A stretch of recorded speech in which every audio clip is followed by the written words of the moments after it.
यो पार्टीलाई पनि अर्कै पार्टीमा लैजानुपर्छ। यही पार्टी अब निरन्तरतामा चलाउँछु भनेर चल्दैन, चले पनि त्यसले खासै देश र जनताको लागि धेरै उत्साह जगाउन सक्दैन। अब निरन्तरतामा चलेर भने यो पार्टीलाई नयाँ बनाउनु पर्छ भन्ने एउटा कुरा। तर यो मेरो मुख्य कुरा होइन।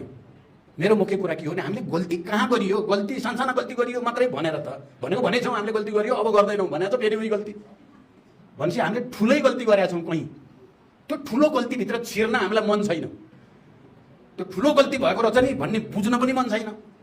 किनभने हामी गएको 20 वर्षमा मैले अहिले फर्केर हेर्दा हामी त ठुल्ठुला निर्णय गर्ने, ठुल्ठुलो आन्दोलनको आँधी हुरी निकाल्ने नेताहरू हौँ। यता हामी चाहिँ अब जित्यो भने जस्तो गरी हाम्रो प्रतिस्पर्धा केमा हुन थाल्यो? प्रधानमन्त्री हुनेमा, मन्त्री हुनेमा, प्रदेशको मुख्यमन्त्री र सदस्य हुनेमा, पालिकाको अध्यक्ष मेयर हुनेमा, राजनैतिक नियुक्ति खानीमा चाहिँ गयो।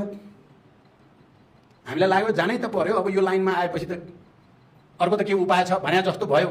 जब तपाईँहरूले देख्नुहुन्छ प्रचण्ड र माधव कुमार नेपाल प्रधानमन्त्री हुनको लागि चाहिँ कहिले काङ्ग्रेससँग, कहिले एमालेसँग, कहिले माओवादी के अरे मधेसवादीसँग मिल्न हुन्छ भने हामी पनि किन हुन्न भन्दै पालिकाको बन्न, प्रदेशको मन्त्री बन्न तपाईँहरू पनि तछाड र मछाड गर्नुभयो।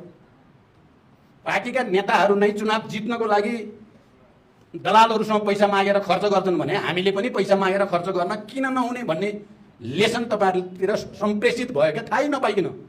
नियततिर नजाउँ, नियत के थियो भन्न थाल्यो भने एक खालको कुरा हुन्छ।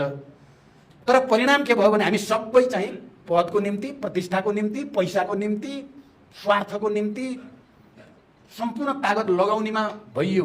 किताबमा जेसुकै भने पनि, मुखले जेसुकै बोले पनि हाम्रो आचरण त्यस्तो हुँदै गयो। जनताले यस्तो सोचेका थिएन यो कम्युनिस्ट पार्टीलाई, माओवादी या एमालेलाई अब त यिनीहरू आएपछि त साँच्चै हाम्रो मुक्ति हुन्छ भन्ने सोचेको जनतालाई हेऱ्यो। पालिकाका नेता देख्छन्, घर दिनदिनै देख्छन् नि, ओडाका देख्छन्, पैसाको लागि मरिहट्टै हालेको देख्छन्, जोसँग पनि चाकडी गरेको, दलाली गरेको देखेका छन् उनीहरूले। देखेपछि हैरान हुन्छन्। होइन हामीले त यस्ता त सोचेको होइन कम्युनिस्ट नेता कार्यकर्ता भन्ने ठान्छन्। अनि यसो माथिका हेर्छन्, माथिका पनि उस्तै।